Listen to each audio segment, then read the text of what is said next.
I spent 9 years in investment banking learning how the top 1% manage their money. I studied finance at university and trained as a professional accountant. And after all of that, I discovered something surprising. You don't need to be rich. You don't need a finance degree. And you definitely don't need to love numbers to manage your money like the wealthy do. What you do need is a simple roadmap and the discipline to follow it. In this video, I'm pulling back the curtain on everything I've learned over the last decade and the exact strategies the top 1% use to build and protect their wealth. Consider this your complete guide to building wealth, no matter where you're starting from. Here's what we'll cover. First, we're going to get brutally honest about where you stand today. Your real net worth. Your true income. Your actual spending. And whether you're building wealth or quietly losing it. We'll also create a clear, practical plan to tackle any debt you have. Next, we'll define your financial goals. This is about designing the life you actually want, no limits, no holding back. We'll get specific. From there, we'll turn those goals into action. You'll build a 12-month plan, plus a simple monthly check-in system to keep you on track. Then we'll talk about where to keep your money so it actually works for you. Because if your savings are sitting in a low-interest account, you're moving further away from your goals, not closer. We'll move into investing, when to start, how to know you're ready, and why every year you delay costs you freedom. After that, we'll tackle two of the biggest financial traps. First, car buying, one of the most common wealth killers. I'll show you how to avoid overpaying and making expensive mistakes. And finally, we'll settle the rent versus buy debate. When does buying make sense? When does renting actually set you freer, faster? As we go, I'll share examples, mini quizzes, and practical tools so you can apply everything directly to your own finances, not just listen passively. If you'd like access to the templates and guides mentioned throughout, they're part of my financial well-being toolkit. It's designed to give you everything you need to manage your money like the top 1%. You'll find the details in the description. By the end of this video, you'll be financially literate, and you'll have a clear roadmap to build a secure financial foundation. Let's begin. Section 1. Understand where you stand. This is the most important step. There's a quote I love. If you don't know where you come from, you don't know where you are. And if you don't know where you are, you don't know where you're going. That's especially true with money. Before you can make progress, you need a brutally honest snapshot of your current position. Your income. Your spending. Your net worth. And the gap between them. Keep this simple. Overcomplicating it is the fastest way to quit. There are just 3 numbers you need to know.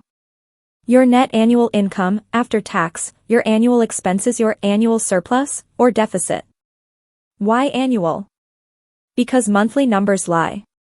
A yearly view captures irregular expenses, insurance renewals, holidays, surprise bills, and gives you the clearest picture. Start with your net income. That's what actually lands in your account. Multiply your monthly take-home pay by 12. Add side income, dividends, rental income, everything. Then calculate your total yearly spending. Review bank statements. Include fixed bills and irregular expenses. Subtract expenses from income. If the number is negative, you're running a deficit, spending more than you earn. Over time, that erodes savings and increases debt. If it's positive, that's your surplus, your wealth-building engine. The larger the gap between income and spending, the faster you can buy freedom, options, and independence. Net worth. Net worth is simple. Assets, liabilities equals net worth. Assets, savings, investments, property. Liabilities, mortgage, loans, credit cards. Income buys your lifestyle. Net worth buys your freedom. From today onward, your goal is simple: make that number trend upward. Every financial decision either builds assets or builds liabilities. Wealthy people understand the difference. Your money personality. Money isn't just math, it's psychology. Your habits, fears, and values shape your financial decisions more than you think. Some people are spenders. Some are planners. Some value security above all. Some prioritize experiences. Understanding your money personality helps you design a strategy you'll actually stick to. Because personal finance is personal. Section 2. Build a debt strategy. Not all debt is bad. Some debt builds your future, like education or a property likely to appreciate.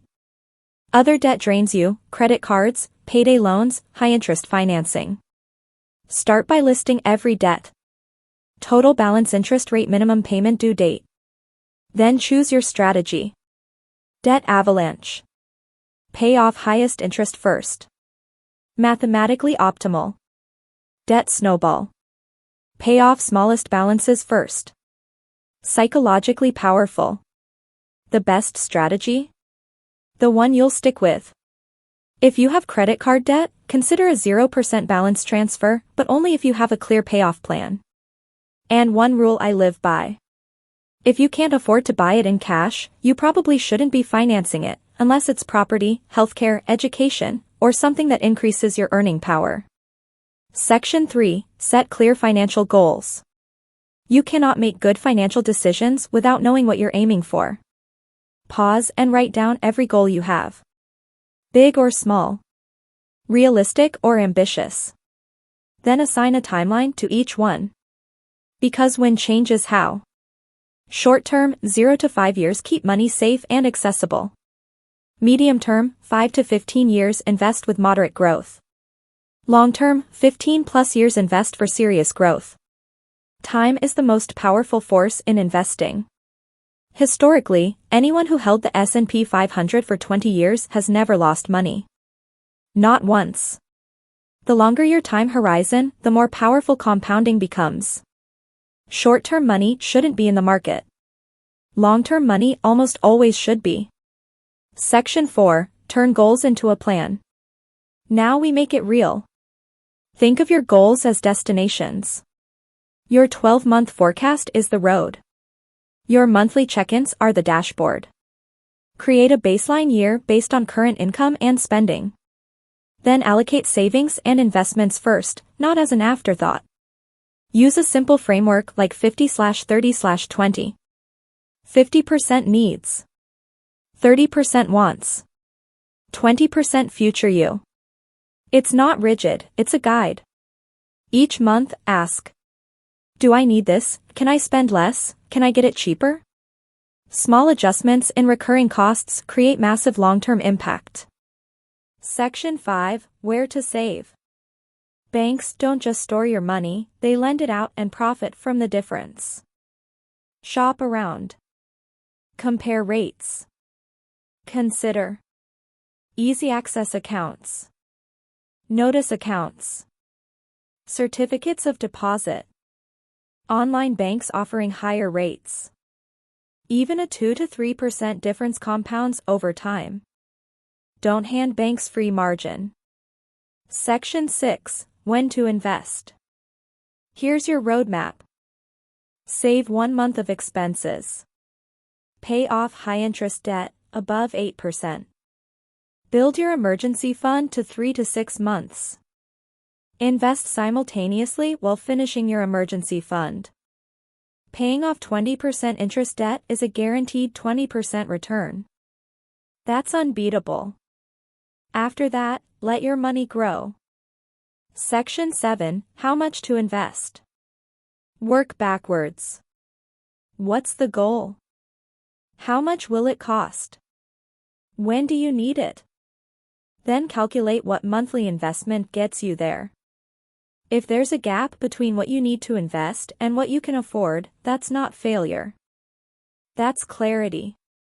You can extend your timeline. Increase contributions over time. Optimize returns. Increase income. Plans create options. Section 8. Investment strategy. Your portfolio should evolve as you age. In your 20s and 30s, focus on growth. Closer to retirement, shift toward preservation. A simple guideline. Take your age, round up to nearest 5, subtract 10. That's your bond percentage. The rest in equities. But your risk tolerance matters just as much as your age. Build a portfolio you can stick with during downturns. Section 9, Car Buying. Cars are one of the biggest wealth drains. 2 useful guidelines. 25 to 35% rule. Car price should be 25 to 35% of annual pre-tax income. April 20th, 10 rule. 20% down. 4-year loan max. 10% of monthly income on total car costs. Better yet? Consider buying used in cash and upgrading later. Dealers focus on monthly payments. You focus on total cost. Section 10, Rent versus Buy. Buying has hidden costs. Taxes. Legal fees.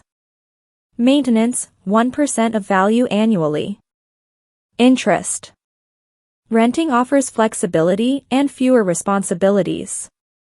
Buying offers stability and control. The right choice depends on how long you'll stay. Market conditions. Opportunity cost of your down payment. Your lifestyle priorities. Don't follow outdated advice.